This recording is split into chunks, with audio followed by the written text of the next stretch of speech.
पे खड़ा होना है। एक सरदार अख्तर जान मेंगल कौमी असम्बली में आकर बात करते, कुछ लोगों को हजम नहीं होता है क्योंकि वो खुद वो सकत नहीं रखते हैं, वो आवाज नहीं रखते हैं कि वो उस इजहार कर सके। अगर सरदार अख्तर जान मेंगल एहतजाजन वहाँ पे धरना देते हैं, वहाँ पे बात करते हैं, हक की बात करते हैं, तो कुछ लोग जातियात पे उतर आते हैं।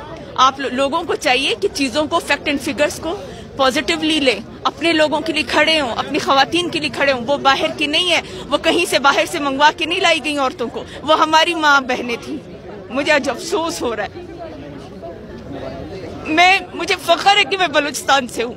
हमारे बलूचिस्तान के रस्म और रिवाज ऐसे नहीं थे। हमारे में तो खून माफ कर दिया जाता है। दो कबीलों में लड़ाई हो और औरत अपना दुपट्टा लहरा दे, पल्ला लहरा दे, तो वो लड़ाई खत्म हो जाती है। आज हम कहाँ खड़े हैं? हम कौन से बलूचिस्तान में जी रहे हैं?